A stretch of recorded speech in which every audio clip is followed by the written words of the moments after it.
there is a particular Prophet of Allah whom the Quran gives a huge amount of attention to. Not only do we know about his adult years as a prophet, but we know about him as a child. We even know about the events that led up to his birth. We know about his mother, his brother, his sister, his father-in-law, his wife. We even know the very dowry, the mahr that he paid for marriage. Mentioned around 183 times in the book of Allah, and this is not in vain, across 25 passages of the Quran. This is none other than the Prophet of Allah, Musa alayhi salatu wasalam. And there are three descriptions that Allah Almighty gives to the Prophet of Allah, Musa, that were not given to any other prophet in the Quran. The first of them, Allah said about him, وَأَلْقَيْتُ عَلَيْكَ مَحَبَّةً مِّنِّي, I have cast the garment of love over you. Meaning everyone who saw him loved him, according to one of the two interpretations. The second unique description to Musa, where Allah said to him, وَلِتُصْنَعَ عَلَىٰ عَيْنِي, so that you will be nurtured under my eye. And the third unique description given to this Nabiyul Kareem, honorable Prophet, is where Allah said about him, وَاصْطَنَعْتُكَ لِنَفْسِي, I have prepared you for myself, Allah said to him. What type of human being will a person become when he is prepared by Allah to be for Allah? The outcome is Prophet Musa alayhi salam, a man whose essence and his ambitions and his yearnings and his existence was all for Allah and by Allah and to Allah. No part of Musa was for the world of this dunya.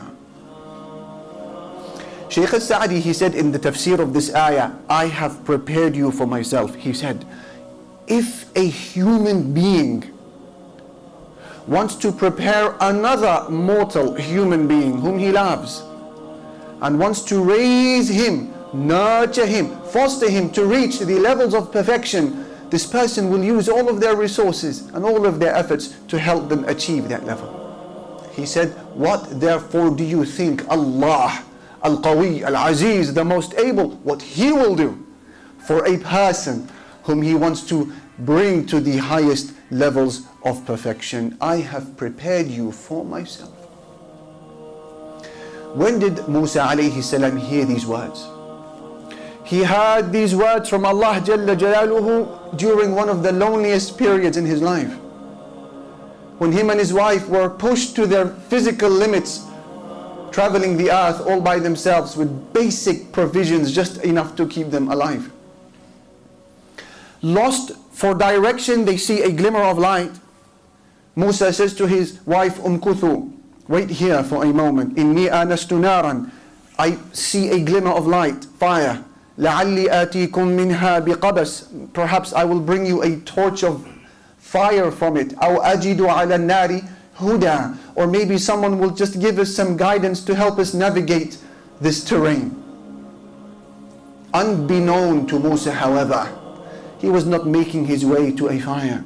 He was being called by Allah Jalla Jalaluhu to stand in the sacred valley of Tuwa, to speak to Malikul Muluk, the King of Kings, the owner of sovereignty and the possessor of all dominion, Allah Jalla Jalaluhu. He stands and he hears the voice of Ar-Rahman Jalla Jalaluhu saying to him, Ya Musa, O Musa, Innani ana Allah, it is me, Allah. And now all of a sudden Musa alayhi salam receives closure, answers that he needed all throughout his life. He had suffered, and up until this moment he had no idea why all of this suffering came onto him. He was born as a male child, and in the law of the Pharaoh of Egypt, every male baby was worthy of execution. He was then separated from his mother at the age of suckling to be raised in a home that is not his. His sister would walk the bank and go to the palace of the Pharaoh and say, I know someone who can breastfeed this baby. And his mother would be reunited with Musa. Then Musa would become a man and would accidentally kill someone. Now he is a fugitive, on the run, wanted by the authorities, dead or alive. He is escaping the country in terror. Then he would find a wife to marry, and the mahr, the dowry, was 10 years worth of arduous labor. Why all of this suffering? He needed answers. And now as he stares into the evening night sky, looking above him and hearing the voice of the glorious Ar-Rahman Jalla Jalaluhu, answers are finally given to him. What does Musa hear? He hears these following words documented by the Quran, so you can imagine it and benefit from its treasure. He hears, قَالَ قَدْ أُوتِيتَ سُؤْلَكَ يَا مُوسَى. O Musa, we have responded to your request.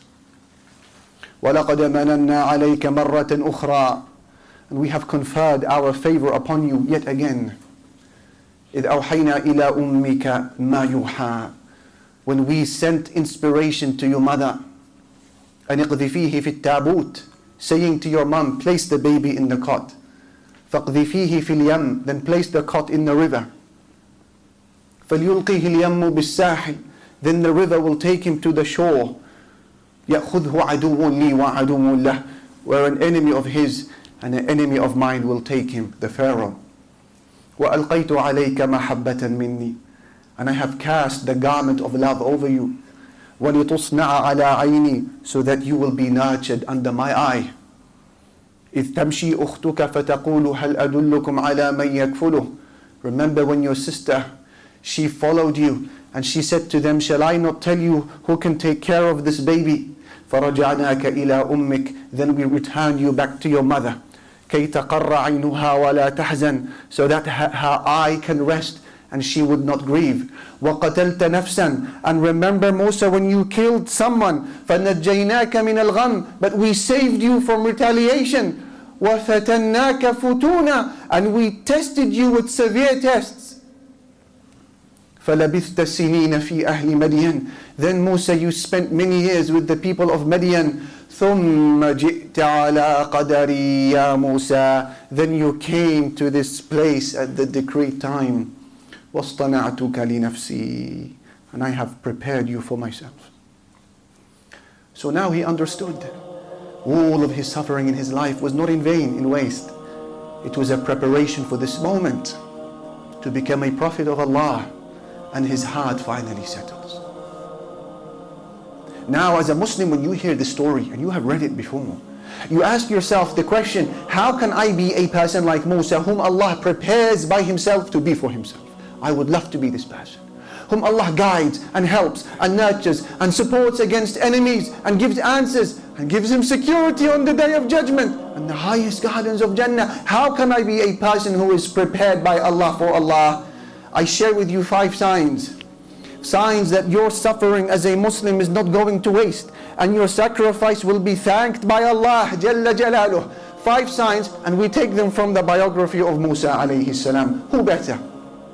Sign number 1, measure yourself against these 5. You have an unquenchable thirst for knowledge. This was Musa. When he came to learn of a man who has more knowledge of him in some things, he said, لا أبرح, I'm not going to stop traveling.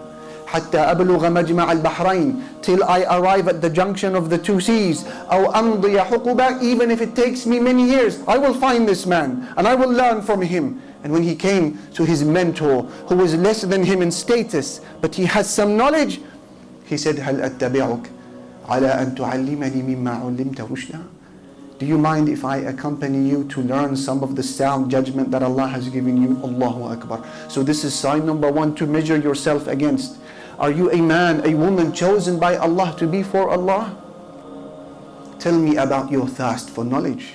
مَن يُرِدِ اللَّهُ بِهِ خَيْرًا يُفَقِّهُ فِي الدِّينِ. Our Nabi sallallahu alayhi wasallam said, when Allah wants good for a person, He gives him understanding of the religion. Sign number 2. You have a strong commitment to ibadah, worship, in all of its forms. The very first words Musa heard from Allah Jalla Jalaluhu in that sacred valley of Tuwa was فَاعْبُدْنِي, worship me.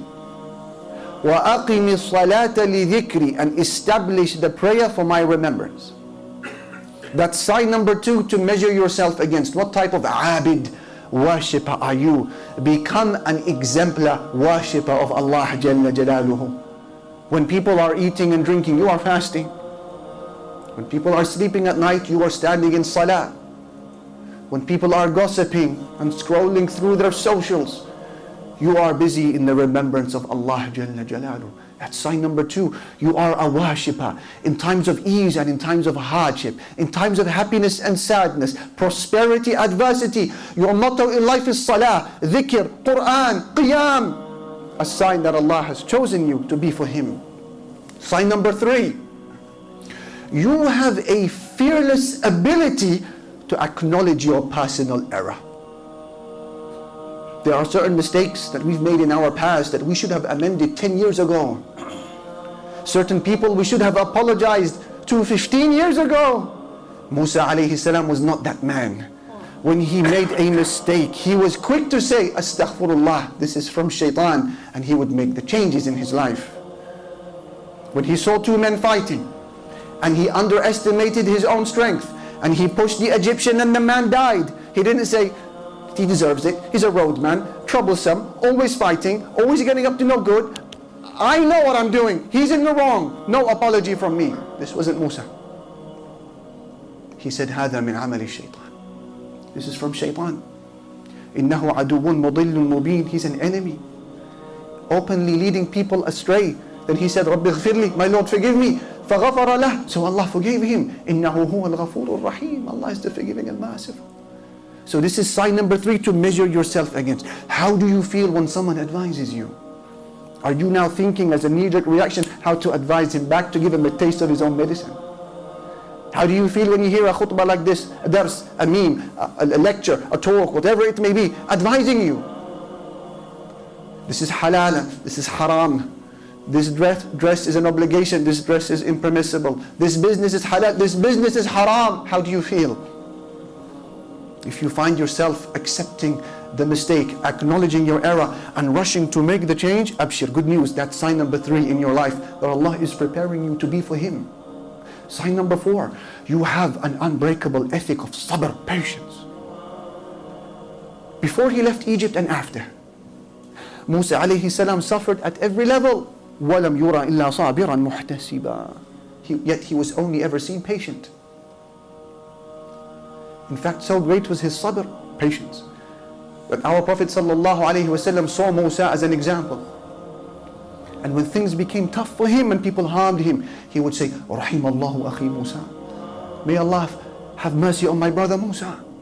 قَدْ أُوذِيَ بِأَكْثَرَ مِنْ ذَلِكَ فَصَبَرَ. He suffered more than this. He was patient. Patience with the commandments of Allah. Patience with the prohibitions of Allah. Patience with the qadar, the painful decrees of Allah. That's sign number 4 to measure yourself against. And 5, before I sit down, your 5th sign to measure yourself to see whether you are being prepared by Allah to be for Allah is that you have this desire to be of service to others. Musa sees 2 people fighting. He has to involve himself to settle the dispute. He did this twice. He sees 2 women who can't push and shove with men to water their animals. So he takes the initiative, brings the animals, waters them, hands them over, and walks away. Even when he was studying under his teacher and he saw things that he didn't like, he had to say something. So Musa was a man of ihsan, excellence, wanting to serve. It's not just about his ambitions and his career and his mirror reflection. وَلَمَّا بَلَغَ أَشُدَّهُ وَاسْتَوَى. Allah says when he reached his full age of maturity and became a man, آتَيْنَاهُ حُكْمًا وَعِلْمًا. We gave him wisdom and knowledge. Why? وَكَذَلِكَ نَجْزِي الْمُحْسِنِينَ. Because Musa was a man who was of excellence, of service to others. These are 5 signs to measure yourself against to see whether you are for Allah, by Allah and for Allah. We said number 1, a thirst for knowledge. Number 2, a commitment to ibadah. Number 3, a fearless acknowledgement of personal error. Number 4, an ethic of sabr, patience. You're not quick to snap. And number 5, you have a longing to be of khidmah, of service to others. Muawiyah al-Qushayri narrated that the Prophet Muhammad sallallahu alayhi wa sallam said, أنتم موفون 70 أمة أنتم خيرها وأكرمها على الله. You, O Muslims, he said, are the last of 70 nations Allah has created. Yet in the eyes of Allah, you are the greatest and most noble of all of those nations. But let's address the elephant in the room and be honest. When you hear narrations like this that speaks of our virtue of Muslims, as Muslims, and how Allah loves us as an ummah, you can't help but say, how do we understand the battered nature of our ummah that is being beaten black and blue wherever you look? Wherever you turn to look at the anatomy of this nation, you see nothing but bruises, cuts, wounds, and hemorrhage.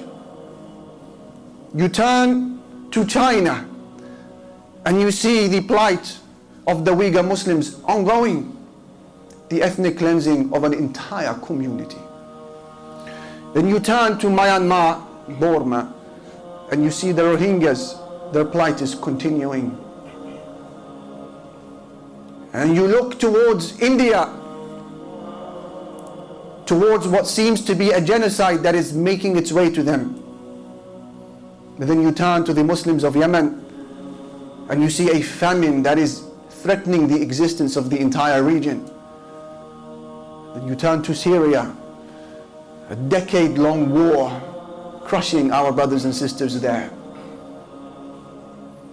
You turn to Saudi Arabia, you see scholars and activists and people of khair lingering in the dungeons of the Gulf.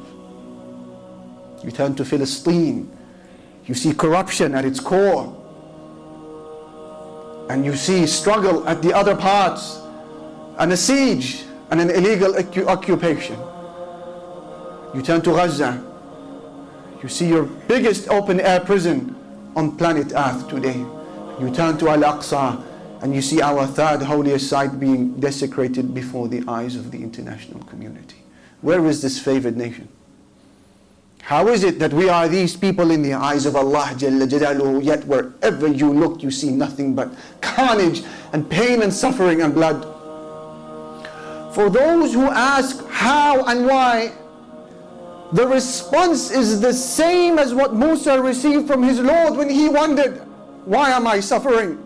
He was told, وَاصْطَنَعْتُكَ لِنَفْسِي, I am preparing you for myself. The same way that the suffering of Musa alayhi salam was not because Allah hated him or because Allah had abandoned him, but because he was being prepared to lead Bani Israel out of Egypt. We are to see our pains in the same light. Allah has not hated us, nor has He abandoned us. مَا وَدَّعَكَ رَبُّكَ وَمَا قَلَى. These are preparatory events to allow the Muslims to take center stage and to lead humanity. And the process of preparing Musa for leadership is the same process that will apply to us. Why do you think his name was repeated 183 times in the Quran? Hikmah, wisdom.